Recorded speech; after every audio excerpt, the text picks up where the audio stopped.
네, 더 크게.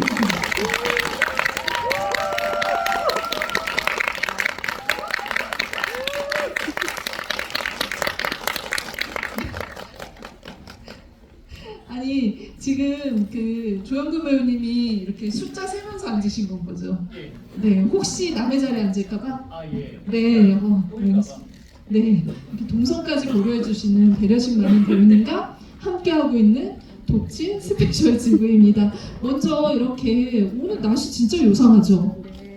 오히려 저는 이제 독침 보기에는 되게 좋은 날씨인 것 같다는 생각도 들고 영화와 좀 어울리는 압박하는 우리를 좀 약간 힘들게 하는 날씨이기도 한데 이 영화도 우리를 쉽게 만들진 않는 것 같아요. 굉장히 많은 질문을 하게 되고 또 약간 좀 쪼이기도 하고 이런 영화인데 이 영화들 만든 감독님과 배우분들께 여러분들과 만난 인사를 먼저 들어보도록 하겠습니다. 네.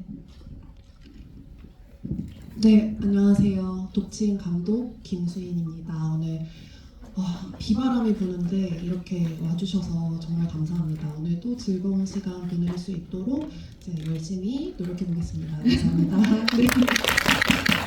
네, 영화도 열심히 만드셨는데 또 오늘 더 이제 그 열심히 여러분들이 즐기고 가실 수 있도록 노력하시다는 감독님의 포부를 들었습니다. 네, 안녕하세요. 유리역의 강안나입니다. 어제 감독님 생일이었어요. 네.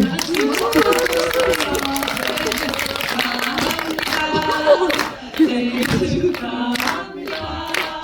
사랑하는 감독님, 생일 축하합니다. 오늘 잠깐 이거 화답을 한마디만 해주셔야 될 것 같아요. 이게 무슨 일인가요? 정말 감사합니다. 이런 서프라이즈 태어나서 처음 받아봤어요. 사실 네. GV장에서 생일 축하를 받는 감독이 세상에서 몇이나 될까 싶어서 그렇죠. 네. 네, 너무 기쁘고 영광스럽습니다. 저도 한 네. GV 한 20년 넘게 해봤는데 이 인사할 때 생일 축하받는 감독 처음 봤습니다. 어쨌든 감독님 감사합니다. 생일 너무 축하드리면서 네 그러면은 다시 강한나 배우님 인사로 돌아가도록 하겠습니다. 네, 오늘 재밌는 이야기 많이 나누고 집에 들어가셨으면 좋겠습니다. 재밌는 얘기 많이 해드릴게요. 재밌는 질문 많이 해주세요. 네. 네 재밌는 질문, 독한 질문 많이 네 받도록 하겠습니다. 네 최소은 배우님. 네, 안녕하세요. 독친에서 예나 역을 맡은 최소연입니다. 이렇게 굳은 날씨에도 저희 영화에 관심 가져주시고 찾아주셔서 감사합니다. 한번 말씀해 주세요. 어떤 얘기 들려주실 거예요? 네. 솔직한 얘기. 네, 알겠습니다. 그러면은 솔직한 얘기 기대해 보면서 마이크를 좀 옆으로 네 그러면은 드리도록 할게요. 네, 윤진원 배우님. 네, 안녕하세요. 독칠에서 기범 역할 맡은 배우 윤춘원이라고 합니다. 반갑습니다. 네, 항상 주비 때마다 되게 재밌는 시간 보내다 갔는데 오늘도 뭔가 그럴 것 같습니다. 날씨가 너무 안 좋고 많이 추운데 이렇게 와주셔서 감사드리고요. 좋은 시간 보내다가 가봅시다. 고맙습니다. 네, 가봅시다 여러분. 네. 네, 안녕하세요. 윤형준이라는 이름을 가진 형사 역할, 윤형사 역할을 맡은 조용균입니다. 반갑습니다. 아이 제일 크네요. 네, 네 하는 예. 소리가. 오늘 그 오태경 배우님께서 스케줄 때문에 못 와가지고 형사로서는 제가 혼자밖에 없는데 형사계를 담당해서 네. 형사를 대표해서 네, 아주 집요한 질문 다 저희가 받고 또 행복한 시간 가져왔으면 좋겠습니다. 다시 한번 찾아와 주셔서 진심으로 감사합니다. 고맙습니다. 와, 네. 아니 조용근 배우님 사실 이제 그 무대에서 많이 또 이렇게 그 관객분들을 만나셨는데 이 영화 관객분들의 한호가 굉장히 지금 좀 느껴지시죠? 뜨거운 게. 네, 네, 또 네. 가족이 와가지고 또 네. 가족분들이 또 네. 오셨어요. 앞으로 좀 약간 영화 쪽으로 완전히 좀 이렇게 오셔도 더 저는 뭐 네. 늘 너무 감사하죠. 네. 네, 정말 기회만 주어지면 정말 최선을 다해서 네. 해보겠습니다. 알겠습니다. 네. 어느 쪽으로 완벽히 온다는 얘기는 안 하시네요. 네. 모든 곳을 다 섭렵하고 싶어 하시는 조영근 배우님 인사 말씀 들었습니다. 마지막으로 네, 강효긴 배우님. 안녕하세요. 독침에서 살아남은 생존자의 주태를 연기한 강혁일이라고 합니다. 반갑습니다. 네. 아니 배우님께서 지금 저희 이렇게 바깥에서 대기하는 동안 혼자 이렇게 영화를 같이 관객분들하고 보셨잖아요. 네네. 어느 장면에서 관객분들이 제일 많이 반응하시던가요? 조영균 선배님이 네. 아이한테 총 맞아주는 네. 거기서 많이 관객분들이 있으시더라고요. 네. 그때 무슨 생각하셨어요? 그때요. 네. 별 생각 안 했습니다. 그래 남의 웃으시는구나. 장면이니까. 그래 웃으시는구나. 네. 네. 영화는 어떻게 보셨는지 그러면? 영화요. 네. 너무 훌륭한 영화를 이렇게 극장에서 볼 수 있게 돼서 너무 감개무량하고요. 네. 이렇게 감독님 눈치를 보면서 답변을. 네네. 네. 감독님 안 보시고 그냥 허심탄회하게 네네. 날카롭게. 너무 좋은 영화니까 주변 사람들한테 좋은 얘기 많이 해주셨으면 좋겠습니다. 네. 감사합니다. 네. 박수 부탁드릴게요. 와. 뭐 인사 말씀 듣는 데만도 사실 무대가 지금 꽉 차 있는 상태여가지고 또 이렇게 히스토리 이분들이 어떻게 작업하셨을지 좀 분위기가 짐작이 가는데 여러분들 이제 오늘 처음 보신 분들 영화 어떻게 보셨을지 모르겠지만 저 진짜 되게 가슴이 답답하게 봤어요. 그러니까 장르 영화의 어떤 그런 어떤 특징들을 굉장히 많이 가지고 있고 그 부분에 있어서 관객들을 쥐락펴락 할 수 있는 연출적인 솜씨도 있어서 사실은 이제 마지막에는 어떻게 장르적인 어떤 통쾌함 같은 것들을 좀 기대도 할 법한데도 이 영화가 이게 현실은 지금 이거보다 더 갑갑한 상황이기도 하잖아요. 그래서 여러 가지로 감독님 만드실 때도 여러 목표 지점들도 있으셨을 것 같고 이야기를 만드실 때도 그런 갑갑하면서 출발한 지점도 있으실 것 같은데 감독님께 이 영화가 어떤 영화이고 어떤 얘기를 들려주고 싶으셨는지 네, 한번 말씀을 들어보도록 하겠습니다. 매체에 이미 제가 대치동 학원 강사 출신이고 그게 알려졌죠. 네. 그때 경험을 녹여서 영화를 만들었다 이런 얘기가 굉장히 많이 보도가 됐는데요. 네. 사실 그것만 딱 봤을 때는 많은 분들께서 진상 학부모와의 네. 에피소드를 바탕으로 만든 게 아닐까 이런 생각 되게 많이 해주세요. 추측을. 네. 네네. 근데 사실은 그런 어떤 자극적인 경험보다도 지극히 제 개인적인 고민이 사실 더 많이 녹아든 영화인데요. 제가 대치동에서 수업을 할 때 지금 이 2시간 반 동안 내 강의실에 앉아있는 이 애들은 내가 부모처럼 책임진다 그런 생각을 가지고 수업을 할 정도로 좀 책임감을 많이 느끼려고 네. 애를 썼는데 그러다 보니까 너무 자연스럽게 좋은 부모란 뭘까? 어떻게 하면 내가 더 나은 강사가 될 수 있을까? 이런 고민들을 많이 하게 됐고 그리고 나서 한 2년쯤 뒤에 독친 아이템을 받고 초보를 쓰는 과정에서 그때 했던 고민들을 많이 좀 녹여낼 수 있지 않았나 그런 생각이 들어요. 네.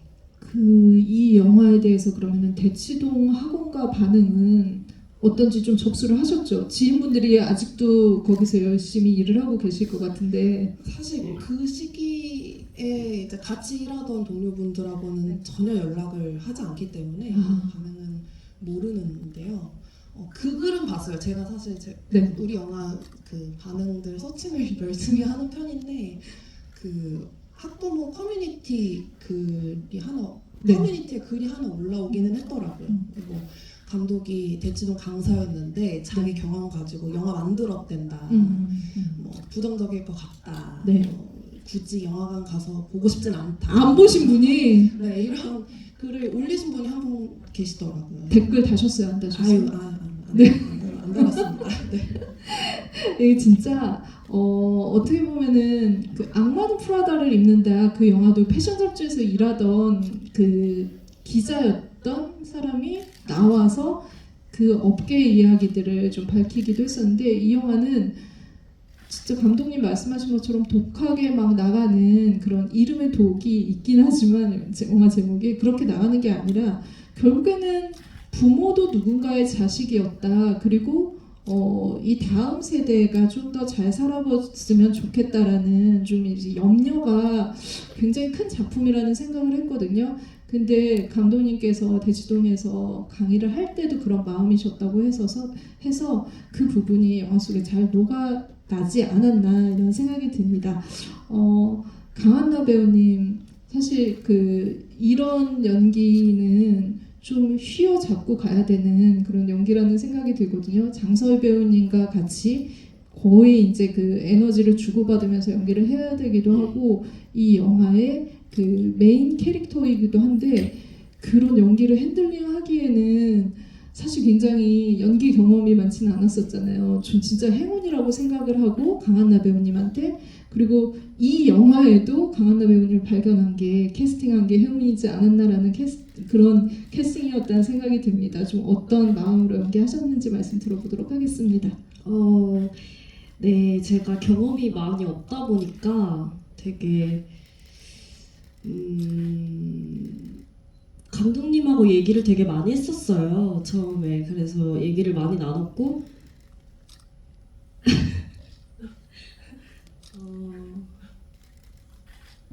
죄송해요. 제가 지금 복잡을 했어. 네. 감독님께 잠깐 캐스팅 얘기를 사실은 저희 여기에 너무 이제 뭐라 그럴까 이 영화에 큰 영향력을 가지고 있는 오늘 이제 그 엄마 없이 여러분들이 나오기 하셨는데 엄마 역할을 한 장서희 배우님이 안 계시잖아요. 근데 그 캐스팅을 제외하고는 굉장히 그 발굴하는 캐스팅을 하셨고 강한나 배우도 그 중에 하나의 어떤 그 역할을 톡톡히 해줬다라는 생각이 들거든요. 그래서 감독님께서 이런 캐스팅을 하셨던 이유 그리고 배우님을 만나게 된 좀 경위를 좀 들어보도록 하겠습니다. 일단 오디션을 봤고요. 그리고 제가 사실 유리를 선택하는데 가장 중요하게 생각했던 지점은 장서희 선배랑 얼마나 닮았느냐. 네. 있어요. 그러니까 너무 이제 우리가 그림체라는 표현 하잖아요. 이게 사람이 얼추 이렇게 비슷하게 생겨야 엄마랑 딸이구나 그런 생각을 할 텐데 어떻게 저런 딸이? 막 이런 생각을 하는 그런 캐스팅이면 사실 그게 몰입이 안 될 거라는 생각이 들어서 유리는 이제 그 장 선배님하고 그림체가 어느 정도 맞느냐를 좀 이제 위주로 봤고요. 이제 그 다음에 뭐 이미 안나 배우가 여러 매체에서 얘기를 했던데 네. 뭐 오디션 때 본인이 뭐 시나리오에 그림도 그려갔고 뭐 메모도 열심히 해갔다 그런 부분을 감독님이 좋게 보신 것 같다 뭐 이런 얘기를 하셨던데 네 다 맞습니다. 네, 네. 다 맞습니다. 그러면 다시 안나 배우님께 네, 제가 지금 살짝 감기 기운이 남아있어서 두통이 조금 있어서 네. 오늘 조금 그랬던 것 같은데 지금 정신을 똑바로 부여잡고 다시 제가 얘기를 하자면요. 유리 연기하면서 좀 신경 썼던 부분이나 네네. 이런 것들은 감정에 되게 안에 소용돌이가 감정이 많이 친다고 생각을 하는데 그게 보여져서는 안 되고 사람들한텐 그냥 평범한 모범생 아이라고 보여줘야 되고 그런데 한 번씩 이제 그런 감정들이 표출을 튀어나오거든요. 네. 자기도 모르게 표출되고 튀어나오고 그런 부분에 대해서 고민을 많이 하고 감독님이랑도 얘기를 많이 나누고 그런 부분 되게 신경 쓰면서 연기했던 것 같습니다. 네, 어떻게 보면은 이 이야기의 그 이야기들이 궤가 맞춰지는 가운데 이제 강한나 배우님이 어떻게 하느냐에 따라서 이 영화의 스토리라인을 따라가는데 굉장히 즐거움을 줄 수도 있고 좀 관객을 휘어잡고 가는 그런 연기이기도 했었거든요. 근데 가장 좀 연기를 할 때 힘들었던 장면 지금 기억나는 게 있다면 전에도 몇 번 얘기를 이것도 네네. 한 적이 있는데 사과해 이렇게 같은 네. 단어 문장인데 그거를 여러 번 반복해서 하는 말이 있었어요. 근데 감정의 막 톤이 올라감에 따라서 변화무쌍하게. 네, 저는 이제 그렇게 생각을 했는데 감독님은 변화무쌍하게 안 했으면 좋겠다고 하셔서 네. 다 똑같이 일관적으로 했으면 좋겠다 이렇게 말씀을 하셔서 그거를 이해하기까지가 조금 힘들었던 것 같아요.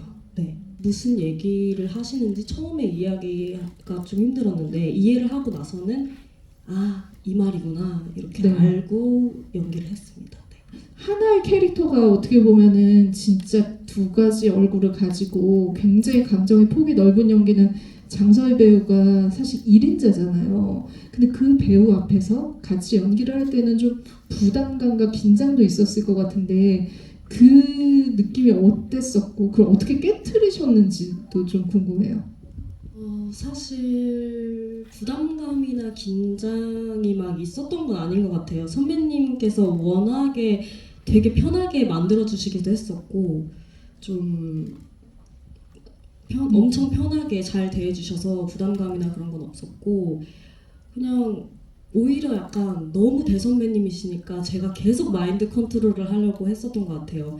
아니야 안나야 우리 안나 기죽지 말자 이러면서 되게 마인드 컨트롤을 하면서 연기를 했던 것 같습니다. 네.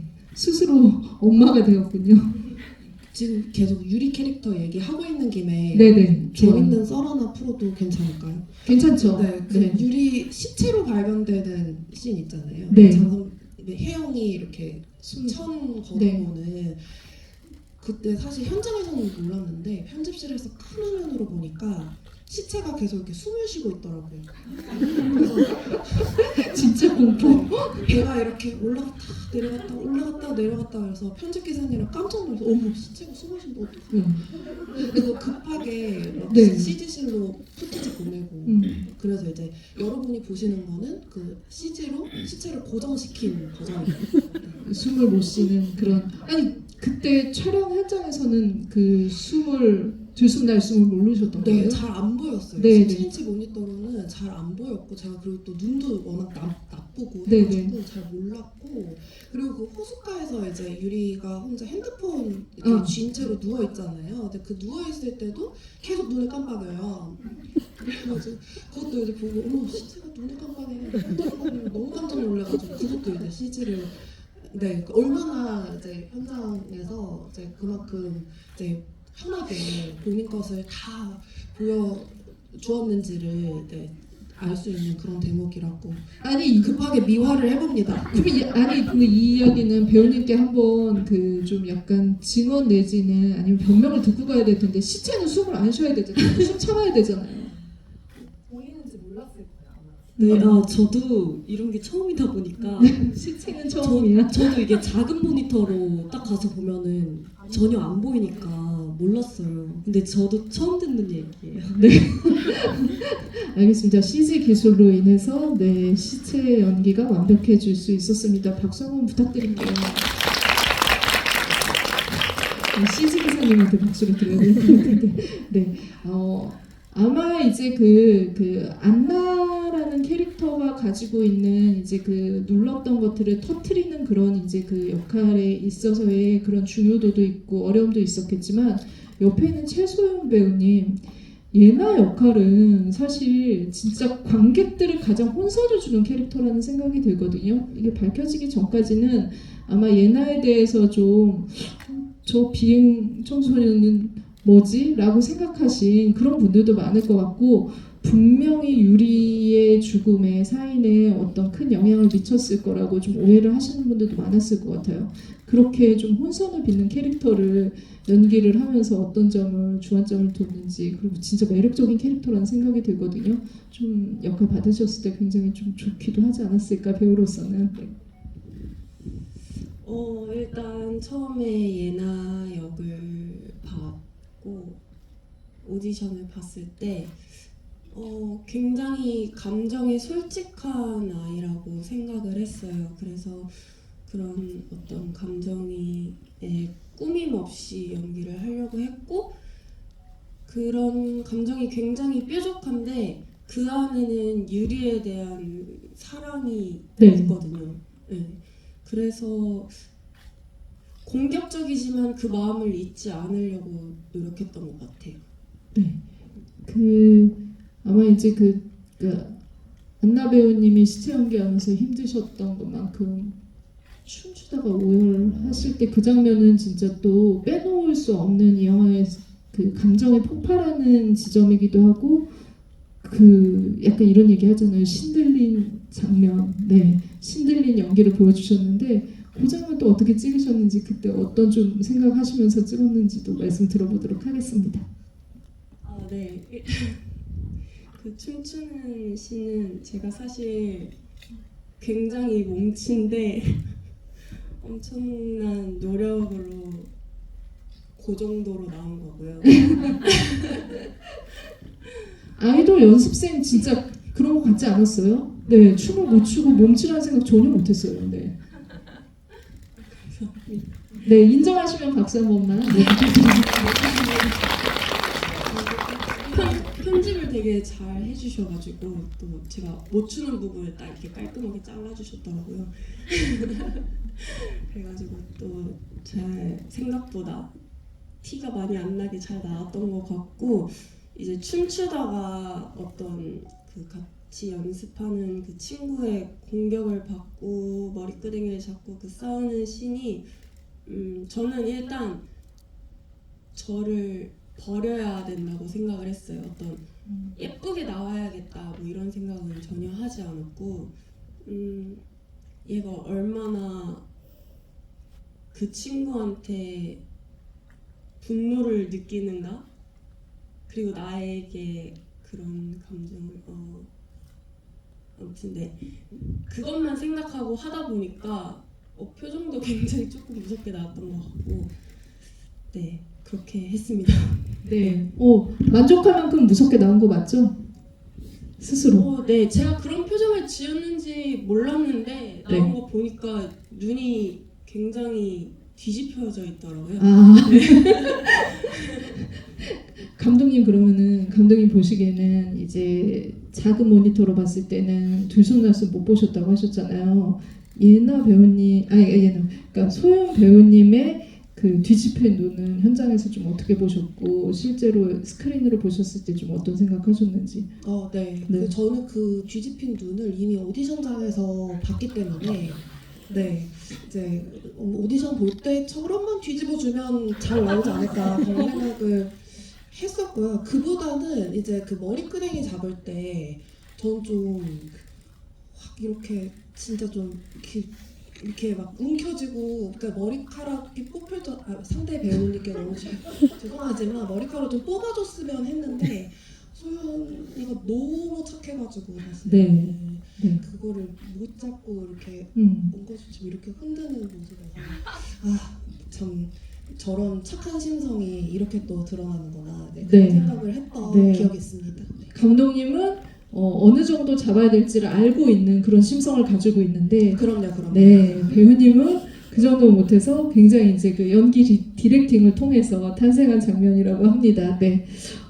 제가 이렇게 배우님들 캐릭터를 하나하나 소개해드리면서 이분도 문제적 캐릭터, 다음 캐릭터도 문제적 캐릭터 이런 얘기를 했는데 이 옆에 계신 분은 진짜 바른 생활 어떻게 보면은 우리가 생각하는 교사의 이미지를 그대로 가지고 있는데 어떻게 보면 속으로 가장 문제적인 캐릭터일 수도 있겠다. 그리고 유리가 가지고 있는 어떤 그 갑갑함을 계속 누른 채로 살아가면은 이렇게 성장할 수도 있겠다라는 생각이 들었거든요. 그래서 두 캐릭터가 약간 쌍벽을 이루는 같은 캐릭터라는 느낌도 받았었어요. 길이 다를 뿐. 그래서 또 이 연기를 하신 그 윤준원 배우님은 캐릭터에 대해서 또 어떤 생각을 하셨는지 말씀 들어보도록 하겠습니다.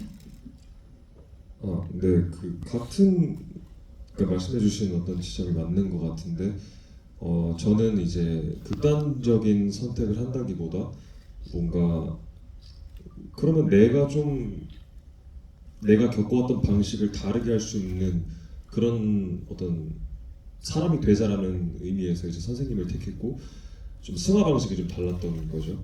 그랬는데 어쨌든 뭐 지내온 환경이나 그런 부분에 대해서는 네, 같은 어떻게 보면 좀 많이 아픔이 있는 그런 캐릭터가 맞는 것 같아요. 앞서 이제 폭발하는 지점들을 하나씩 가지고 있는 배우님들을 보셨는데 역시나 이제 그 급발진하는 그 연기를 하셨잖아요. 그러니까 완전히 바른 생활의 이미지에서 딱 그 급발진할 때 그 충격 효과를 주는 게 이 캐릭터의 중요한 지점이었었는데 그때 어떤 좀 마음을 가지고 연기를 하셨었는지 제일 힘들었던 지점은 네. 전 다르신 생각했네요. 그 지금 말씀하시는 게 스파게티죠. 네. 저는 경찰서 생각했거든요. 아 여러 번 말씀. 그러니까 왜냐면 제가 이거부터 생각한 게 제가 이 질문을 되게 친구들한테 많이 들었어요. 그 친구들이 이제 영화관 갔다 와가지고 나 궁금한 게 있다. 네. 그래서 너는 경찰서에서 왜 그렇게까지 한 거야? 네. 라고 말을 저한테 많이 묻더라고요. 질문을. 근데 제가 그때 답했던 게 어떻게 보면 제 평생의 한이었잖아요. 네. 이제 유리처럼 이제 막 생활 방식이 다르다고 했지만 교사가 돼서 이제 뭔가 아이들을 좋게 이끌어주고 싶고 그런 위치에 가기 위해서 어떻게 보면 죽지 않고 살아온 거죠. 그만큼 직업에 대한 제 사랑과 막 어떤 의식이 되게 강한데 이게 이제 무너지려고 하니까 이제 저 또한 평범한 사람이고 네. 그래서 극단적인 상황에 처하면 이제 사람이 자기만의 어떤 대처 방식이 나오듯이 좀 경찰서에서도 좀 그래서 제 감정이 숨기지 못하고 이렇게 바로 나왔다라고 답을 했었거든요. 스파게티 씬 같은 경우도 이제 마찬가지인 게 해결은 됐지만 이 옆에 있는 이 학생이 저한테 상당한 찝찝함을 줬잖아요. 네. 네, 막 팩폭하고 막 못되게 그래가지고 거기서 안 그래도 심란한데 이 아빠가 또 이러고 있네. 앞에는 스파게티가 있었고 그래가지고 그냥 저 보면 되게 이거 막확 받거나 그러진 않아요. 에휴 다 그냥 나오거든요. 그러니까 뭔가 다 해탈한 느낌이었어요. 그 순간만큼은. 그래서 그러려고 했었고 저는 제 의도는 그랬습니다. 이게 진짜 그 일명 스파게티의 난이라고 할 수 있는 장면이고 이런 순간을 아마 이제 그 아버지와의 관계들 그 밥자리 그 연이은 밥자리를 보면서 관객분도 좀 해소가 되기를 좀 바라기도 했었던 것 같아요. 근데 감독님 그 스파게티로 그렇게 할 생각은 감독님이 하신 거잖아요. 혹시 경험이 제가 그렇게 사람에게 스파게티를 지금 모든 캐릭터들에게 발진하는 어떤 지점들을 만들어줬고 도구도 굉장히 다양했어요. 사실 그러니까 제가 사람들이 오해들을 많이 하시는데 저는 그렇게 생각보다 그러니까 보신 영화에서 느껴지는 것만큼의 폭력성을 가진 사람이 절대 아니고요. 네, 저는 이렇게 차분하고 온화하게 살려고 노력하는 사람이라서. 네, 알겠습니다. 그러면 네. 배우분의 증언을 좀 들어보죠. 네, 조영근 배우님, 네, 형사의 입장에서 감독님의 이야기 어떻게 생각하시나요? 증언요. 네, 형사 입장에서 현상의 얘기해 감독? 보겠습니다. 네. 감독님은 진짜로 아까 말씀해주신 그대로 제가 사실 감독님이랑 이제 작업할 때 그런 모습은 못 봤어요 실제로. 근데 어쨌든 감독님 머릿속에 제가 들어가 본 건 아니니까 어쨌든 감독님의 어떤 상상력과 뭐 이런 여러 가지 요소들이 있으니까 제가 생각했을 때 감독님은 저에게 너무 은인 같은 존재여가지고 저에게 너무 천사 같으신 분입니다. 여러분 네. 오해하지 마십시오. 네, 알겠습니다. 이렇게 독한 장면들을 연출하셨지만 감독님은 천사 같다라는 말로 오늘 얼마 전 어제 생일이었으니까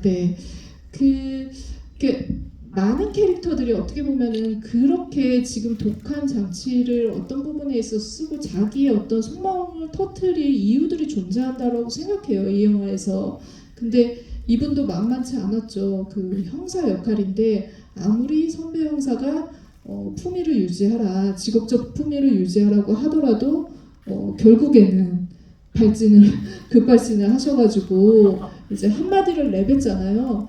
근데 저는 어떻게 보면은 그 윤형사야말로 가장 관객의 눈높이에서 이 사건을 바라보고 있고 그 엄마에 대한 갑갑함. 만약에 이제 그 엄마를 주변에서 알고 있었더라면은 분명히 저런 얘기를 해줄 수밖에 없겠다라는 생각이 들었었거든요. 배우님은 좀 어떻게 좀 판단하시고 윤영사에게 다가가셨는지.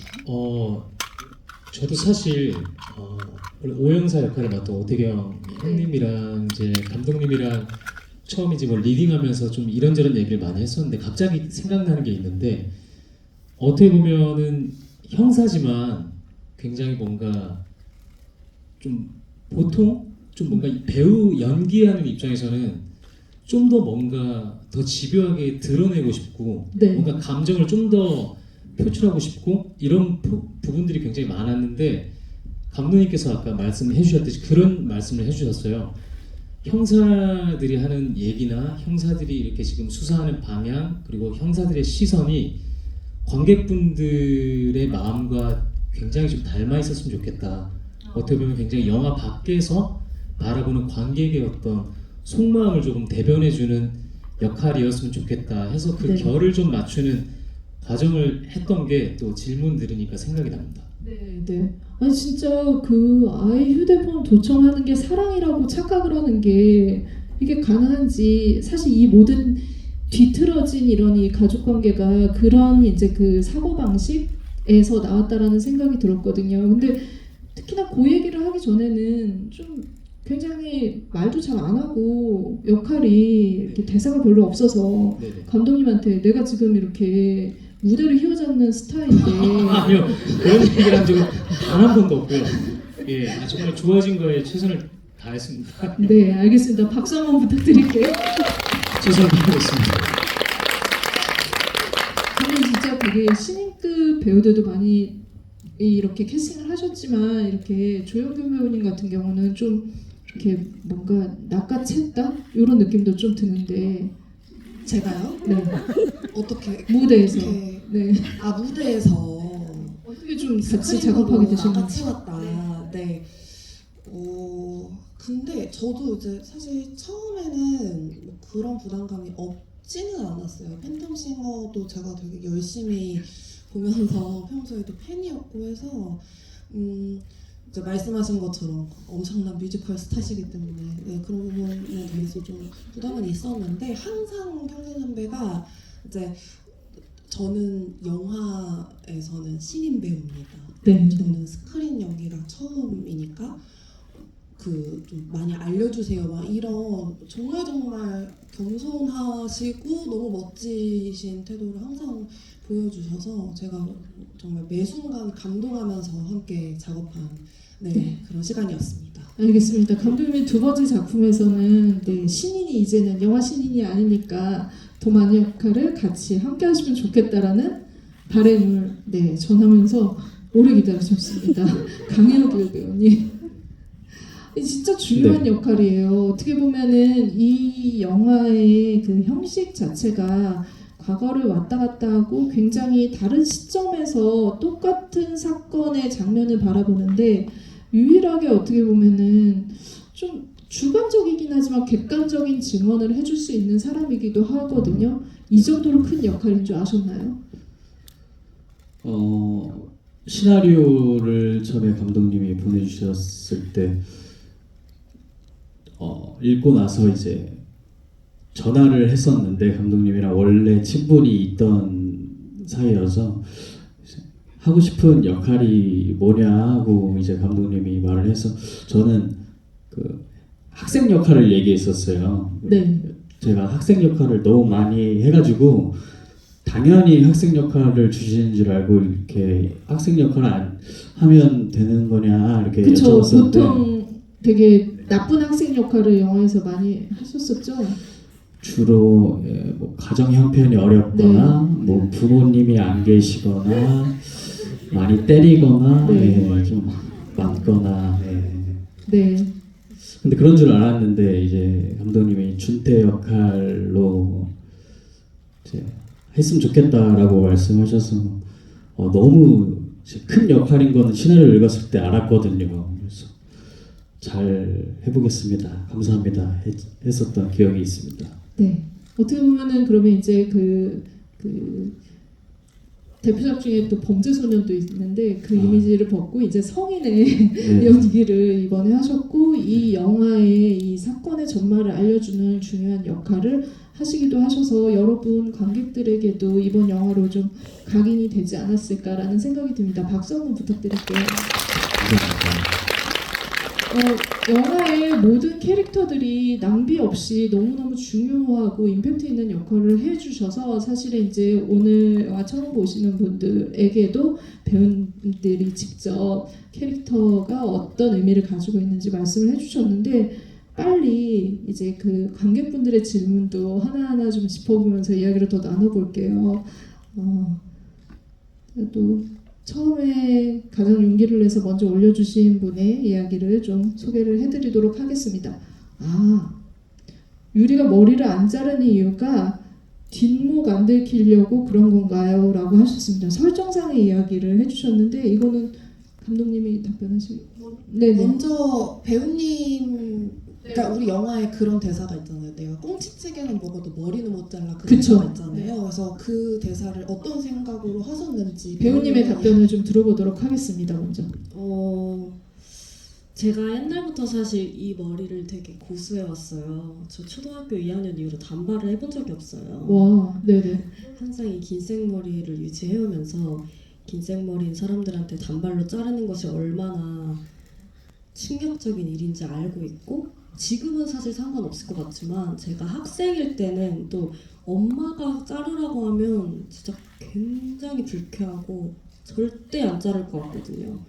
정말 기분이 나쁠 것 같아요. 엄마가 그런 것까지 컨트롤을 하는 것이 하물며 정말 치마 길이를 컨트롤해도 짜증이 나고 그 나이 때는 화장을 컨트롤해도 짜증이 나는 나이인데 머리카락까지 내 맘대로 못 자르게 해? 이런 기분으로 정말 분노에 가득 차서 연기를 했던 것 같습니다. 그러니까 머리카락이 마지노선인 건 거죠. 이거 먼저 네. 양보할 수는 없다. 네. 네. 네.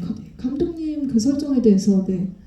그 사실 뒷목을 보이지 않기 위해서 안 자르는 그런 것까지는 아니었고요. 네, 그러니까 배우님이 해석하신 거랑 저도 얼추 비슷한데 근데 제가 생각한 설정은 그거였어요. 우리가 10대 때는 물론 이제 성인도 마찬가지겠지만 이제 본인이 이제 좋아하는 스타일, 내가 이렇게 했을 때 내가 제일 예뻐 혹은 잘생겨 보여라는 그런 포인트들이 있는데 그게 내가 생각하는 거랑 남이 생각하는 거랑 다를 수 있잖아요. 근데 다르다 하더라도 그게 이제 그냥 본인 만족을 위해서 저는 선택을 해야 된다고 생각을 하거든요. 근데 그런 맥락에서 사실 유리는 긴 머리를 고수하는 학생이었고 단발은 하기 싫은 네. 네. 그런 설정입니다.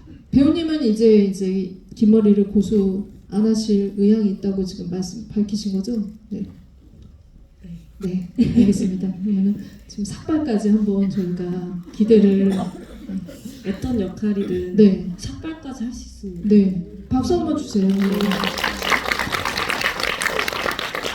다음 질문들 좀 이어갈 텐데 지금 사실은 이제 이 유리가 먹는 것이 그냥 단순히 먹는 게 아니라 영화의 복선과 굉장히 관계가 있기 때문에 그런 먹는 것에 대한 질문도 많으시거든요.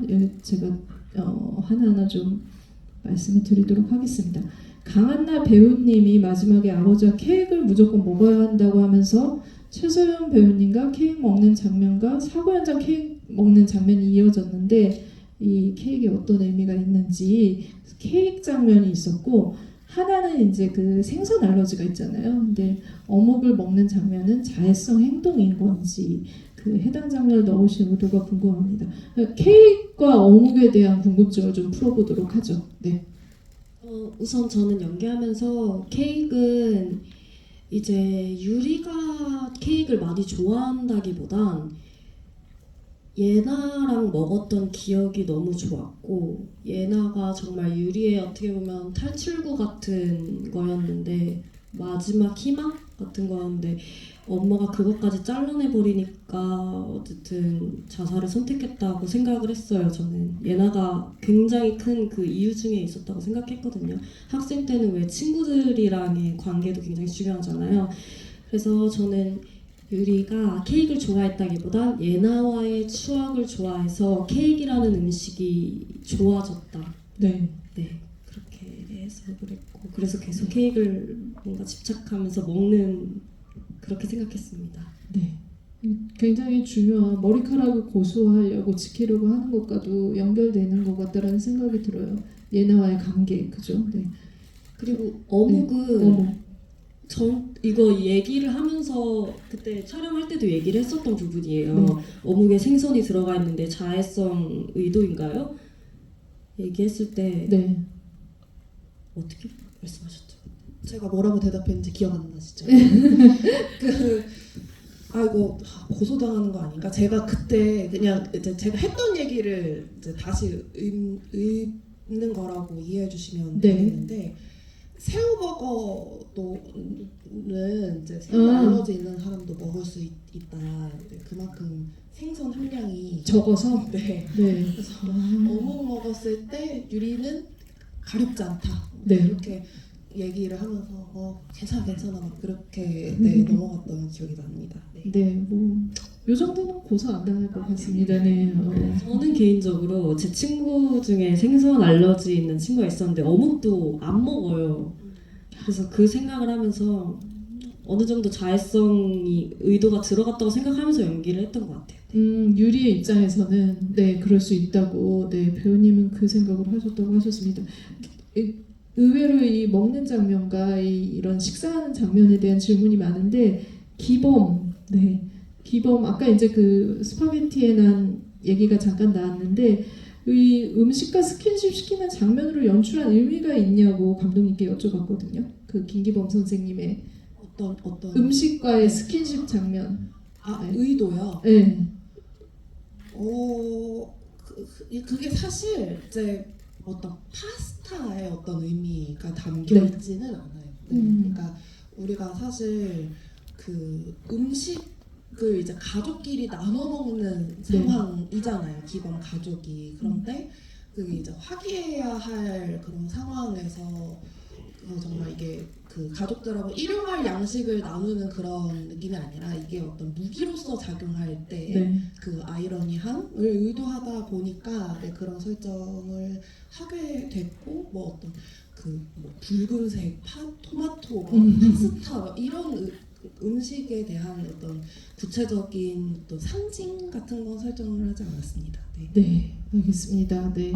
어쨌든 파스타가 강렬하게 저희에게는 남아있다라는 생각이 관객분의 질문으로 다시 한번 듭니다. 사실 그 크림 파스타로 할지 토마토 파스타로 할지 고민 많이 했거든요. 근데 오일 파스타는 너무 티가 안 날 것 같아서 얼굴에 하얀 게 묻느냐 빨간 게 묻느냐 그걸 이제 윤준환 배우하고도 같이 얘기를 했던 기억이 납니다. 네. 알겠습니다. 아구찜이 아니기를 다행이라고 생각을 하면서 다음 질문을 지금 자리에 안 계시긴 하지만 혜영에 대한 질문이 나와서 이것도 소개를 해드릴게요. 유리가 죽고 나서 혜영이 꿈을 꾸는데 그때 유리가 꽁치찌개가 싫다 할 때 다른 걸로 해줄 거라고 묻는 장면이요. 영화를 보고 나니 유일하게 유리에게 의견을 묻는 장면 같더라고요. 혜영은 무의식에서 죄책감이 조금이나 있었던 걸까요? 라고 하셨는데 이게 진짜 이렇게까지 가는 데에는 혜영의 심리가 굉장히 중요하다는 생각이 들거든요. 감독님 좀 어떤 생각으로 연출하신 건지 들어보도록 하겠습니다. 그 부분을 장소희 선배님께서 구체적인 어떤 생각으로 연기를 하셨는지는 제가 모르겠는데 일단 저는 죄책감이라기보다는 그냥 일시적인 잘해줌이라고 생각을 했어요. 우리가 이렇게 되게 나쁘게 대하던 사람도 뭔가 아프거나 지금 좀 상황이 안 좋으면 그래도 일시적으로는 조금 안쓰러운 것 같기도 하고 이런 생각이 들잖아요. 그래서 좀 잘해주게 되고 그러는데 아마 혜영이 유리한테 그렇게 대했던 것도 그런 맥락이 아닐까.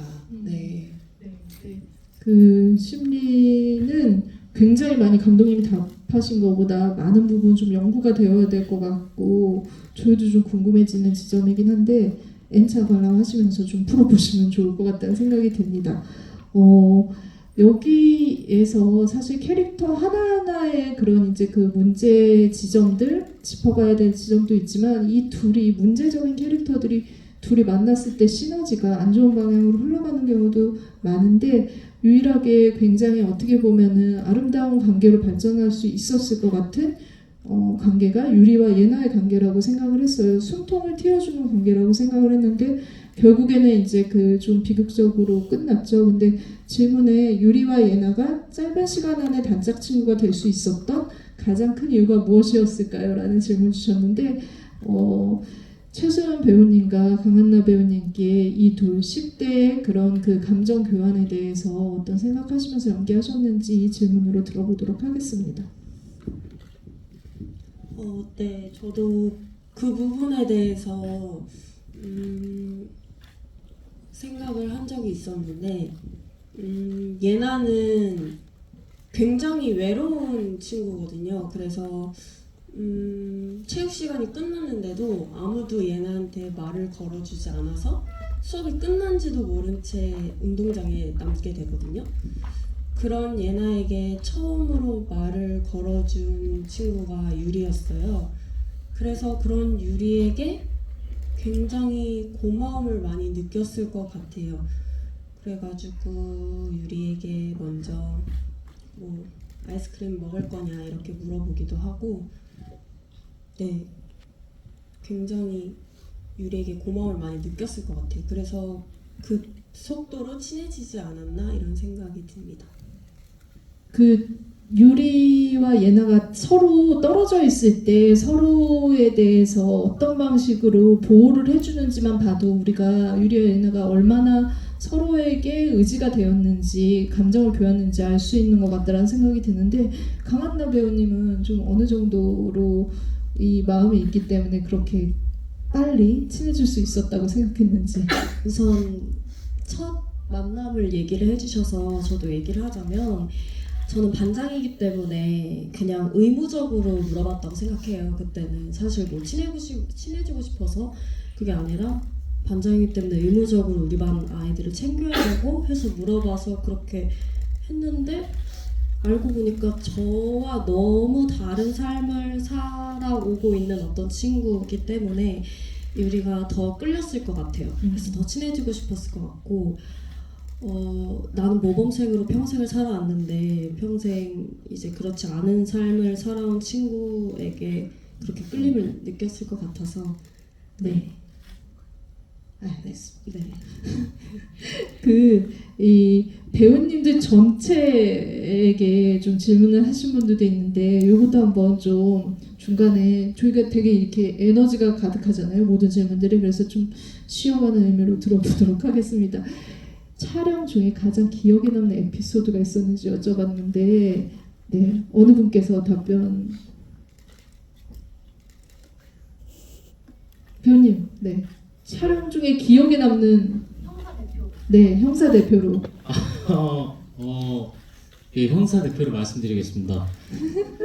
제가 막중한 뭔가, 책임감을 가지고 기억에 남는 에피소드라기보다 사실 이제 저는 어쨌든 영화 촬영이라는 걸 처음 하면서 사실 매일이 좀 에피소드긴 했거든요. 네. 뭐 예를 들어서 그냥 모든 게 신기했어요. 왜냐면 저 이제 무대 공연을 하다 보니까 사실 굉장히 그냥 어떤 물건이나 어떤 배경이 있다고 상상을 하고 연기를 하는데 실제 영화에서는 정말 실제잖아요. 모든 소품 하나하나가 다 진짜니까. 네. 근데 한번 야외에서 촬영을 그 저수지에서 촬영하는 거였던 것 같아요. 근데 이제 촬영이 딱 들어간다고 했는데 갑자기 다 멈추고 기다리고 계시더라고요. 구름이 하나 지나간다고. 그래서 저는 이게 우와, 너무 신기한 거예요. 막. 맞아요. 네, 이게 영화 구름이 시기. 지나가고 뭔가 화창하고 약간 이래야 되니까. 그래서 막 이런 좀 뭔가 그때 정말 실제로 뭐 경찰서에서 촬영할 때도 네. 그 세트장 들어갈 때도 제가 태경이 형한테 계속 그랬던 것 같아요. 막 진짜 경찰서 같다고 막. 아니 모든 게 그냥 이게 제가 작업했던 방식이랑 다르다 보니까 네. 저 매일의 에피소드였습니다. 그 네. 구름 관련해서 저 그 상황이 정확히 기억이 나는데 이제 종영 감독님이 보시고 구름 꼈다. 근데 그래도 한 10초 뒤면 갈 것 같은데요? 라고 했더니 정말 눈이 땡그레지셔가지고 그걸 계산하는 방법이 있는 걸까요? 조명 감독님도 아니요 그냥 대충 10초 뒤에 없어질 것 같아서요. 와 그렇습니까? 근데 진짜 10초 뒤에 없어졌어요. 예. 아니 오태근 배우님이 여기 안 계시니까 강혁일 배우님 영화 촬영 현장 경험이 무수한 강혁일 배우님이 이 신인 배우 네 어떻게 생각하시나요? 그게 네. 선배님 이랑 근데 신 안에서 크게 부딪히거나 막 이렇게 대사를 주고받는 장면이 없어서 네.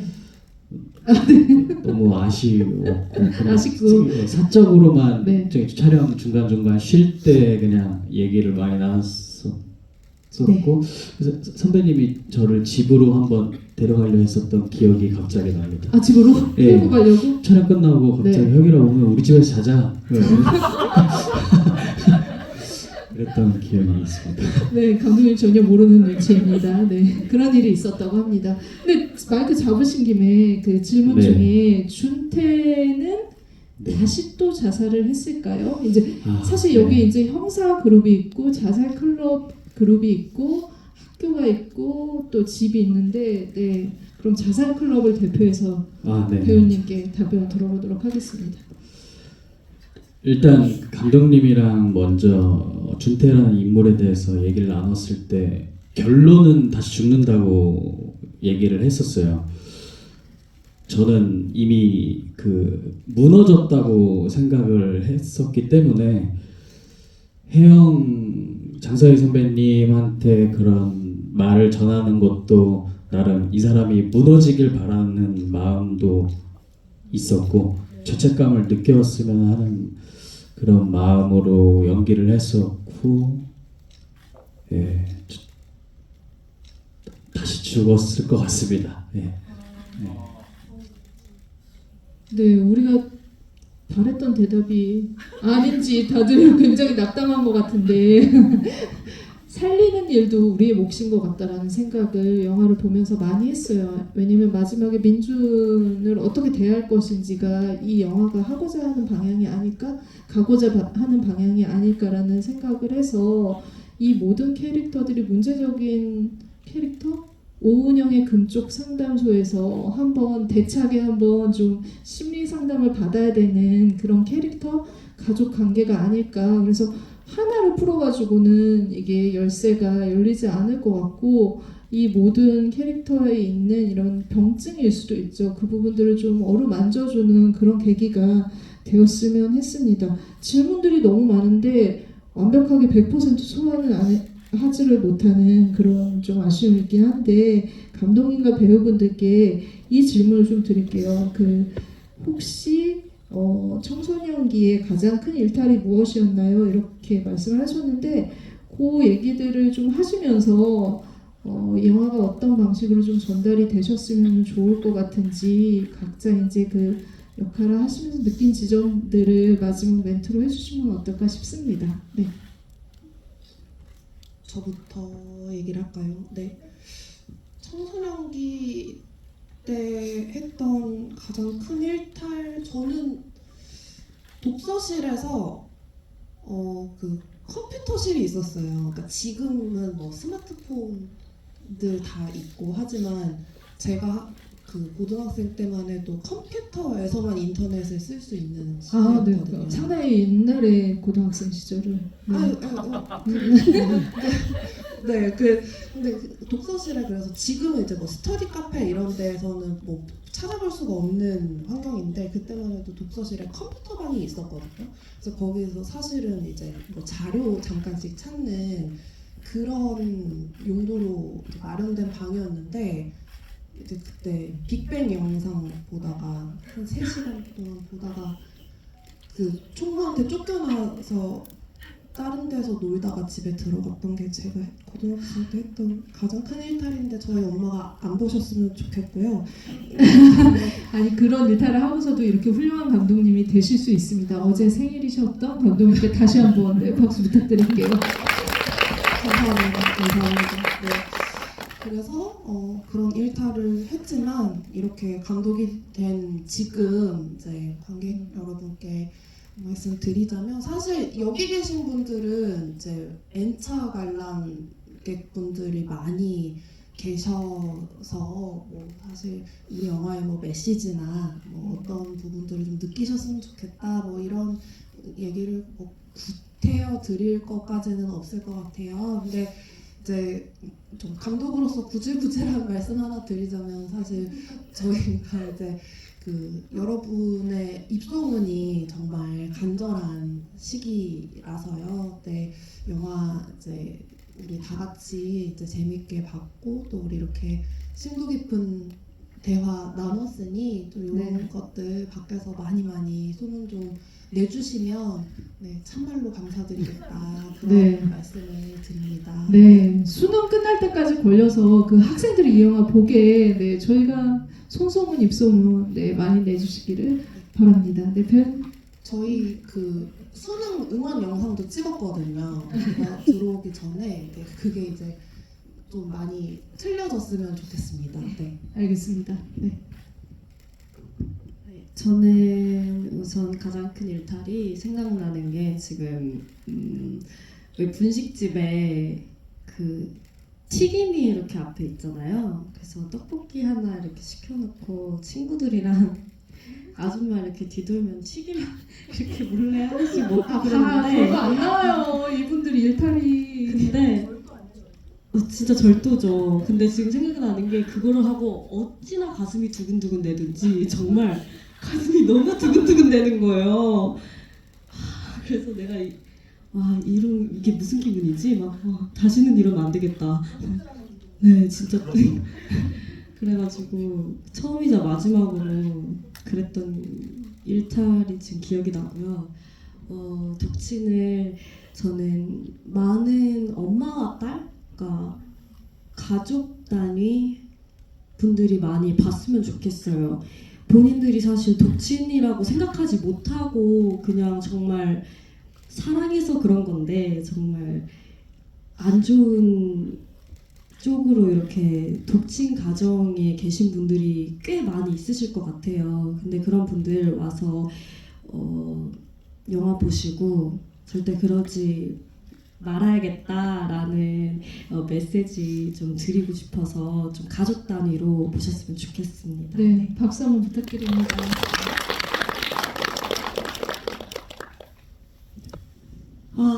저는 엄마 말을 되게 잘 듣는 딸이었는데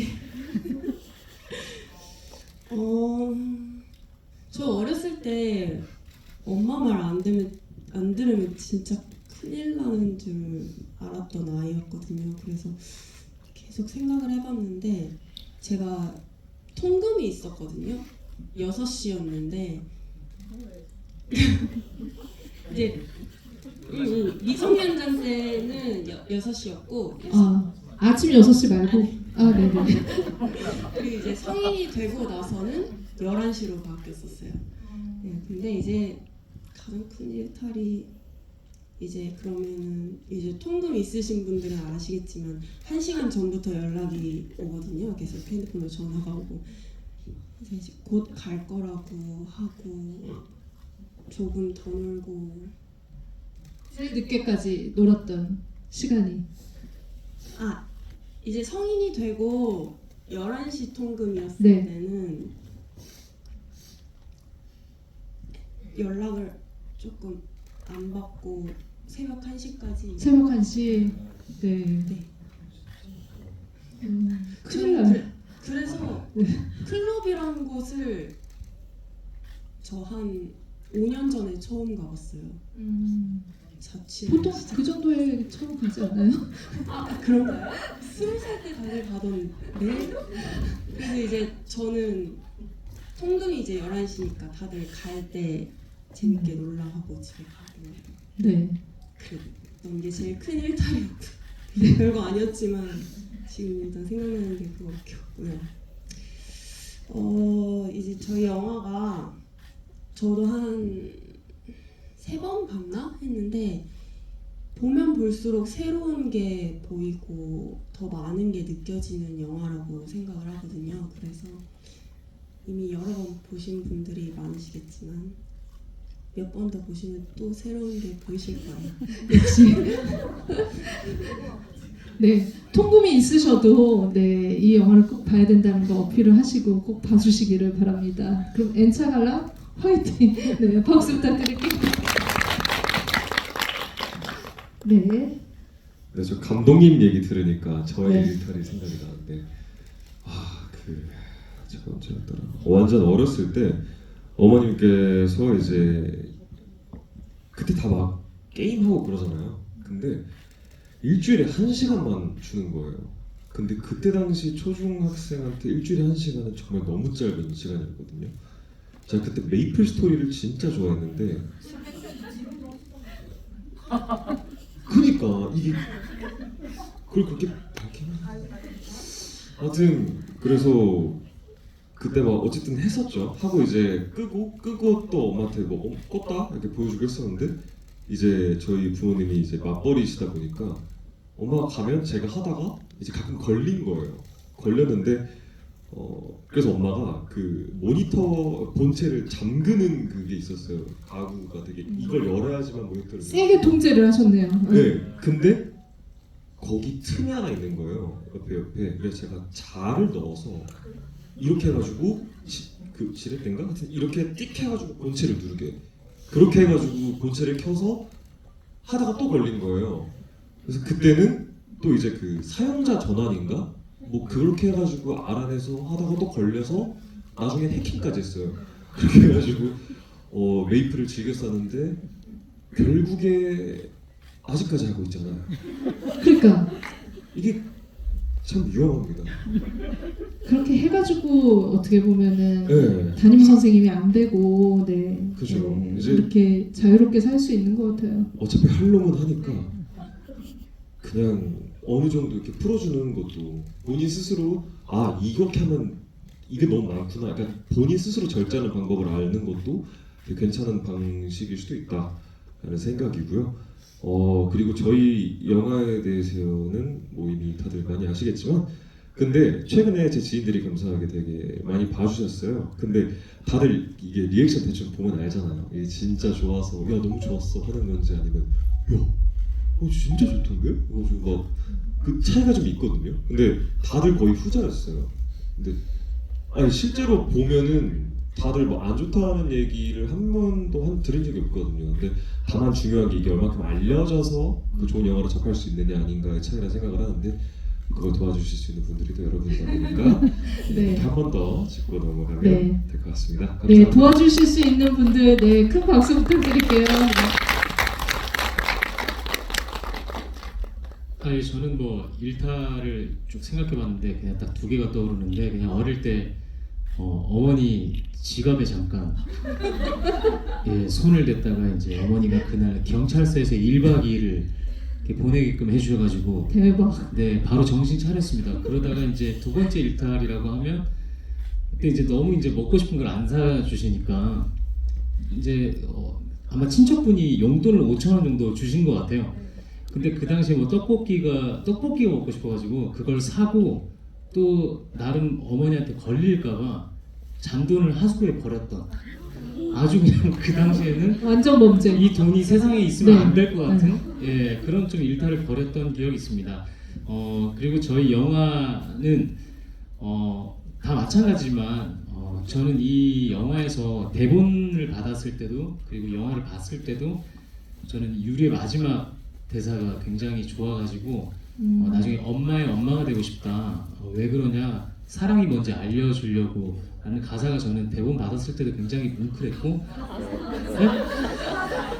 가사가 대사. 아니고 안녕하세요 뮤지컬 배우 겸 영화 감독입니다. 박수 예. 부탁드립니다. 네. 뮤지컬 배우. 대사가 그래서 물론 가족 얘기지만 친구들과의 관계 아니면 뭔가 형제 간의 관계 저희가 사람이 어쨌든 공동체다 보니까 이 사랑의 어떤 방법에 대해서 다시 한번 저희 영화를 보면서 저도 마찬가지고 생각이 들었던 작품이라서 여러분들도 영화 많이 엔처 관람 해주시면서 많이 보러 와주시고 저희 또 영화 독친이 5천만 관객이 모두 보는 그날까지 여러분 많은 홍보 관심 부탁드립니다. 네. 감사합니다.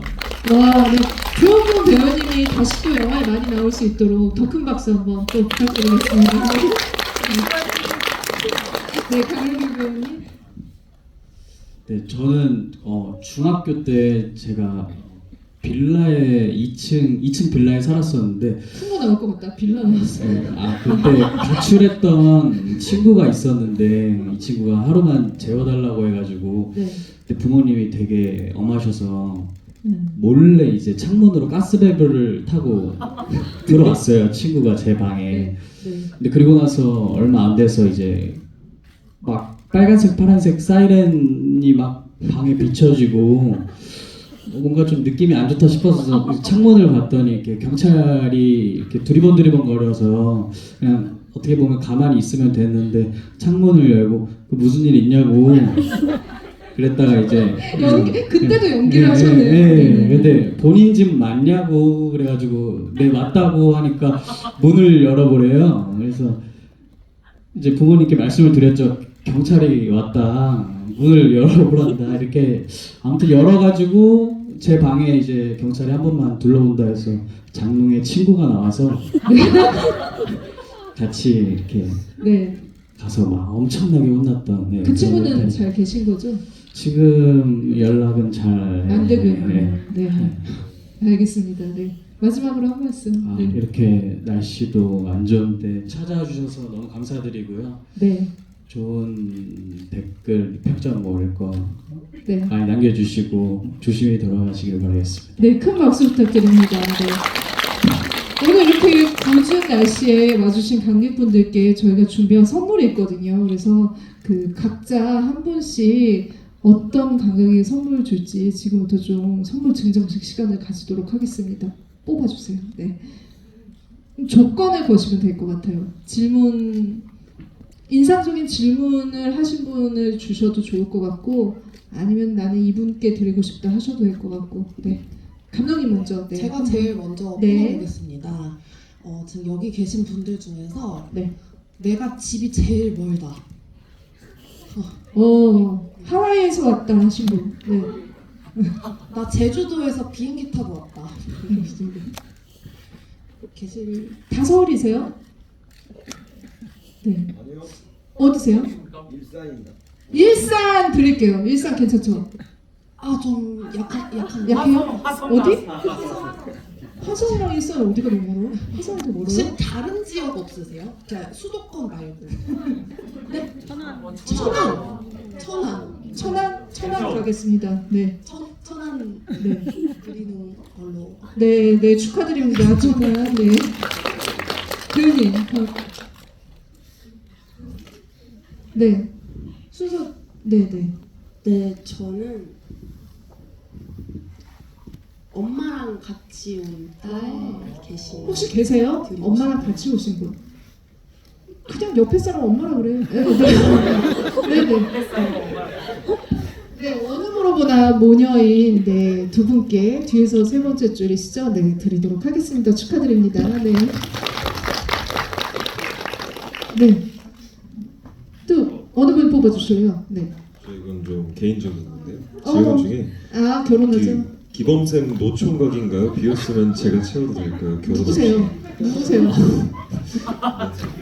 감사해서 가능하다면 네, 가능합니다. 네, 나랑 결혼하자. 네, 관객분 드리도록 하겠습니다. 네. 차차 알아갑시다. 네. 안나 배우님도 한번 네, 선정해 주세요. 제가 원래 하려고 했는데 그럼 저는 가장 가까우신 분? 오, 10분 거리 20분 거리 용산구 어디세요? 영등포 가깝네. 20분 안에 올 수 영등포보다 있죠. 가깝다 없으세요? 어디? 신림? 영등포 아니에요? 거기. 네, 상도동. 여의도. 여의도 가깝다. 그죠? 여의도 드릴까요? 네, 여의도로 드리도록 하겠습니다. 네, 여의도에서 가까이서 오셨는데 별로 고생 안 하신 것 같은데. 네. 그럼 한 분만 더 뽑죠. 한 분. 네, 드릴까요? 네. 그러면은 오늘 기준으로 앞뒤로 생일이 제일 가까우신 분께 드리고 싶습니다. 감독님. 뭐야, 감독님. 네, 예. 네, 감독님. 네. 예. 그럼요. 네. 저는 이제 현규 선배한테 받았다고 치고 네, 이 선물을 관객분들께 좀 돌려드릴게요. 아, 네. 그럼 또 조건을 네. 걸어야 되는데. 네, 내가 여기서 제일 귀엽다. 그냥 손 들고 우기시면 됩니다. 아, 저기 드립니다. 네, 네. 아, 네, 축하드립니다. 하나 더 남았나요? 하나 드릴까요? 네, 강혁일 배우님 안 뽑으셨죠? 네. 오늘 그럼 혼자 오신 분 계신가요? 너무 많아요. 죄송합니다. 아, 독립영화 배우인데 그렇게 몰라요? 집이 오랜만에 해가지고. 예. 집중. 선생님, 감독님이 아니라 선생님 같았어 지금. 뭐하지?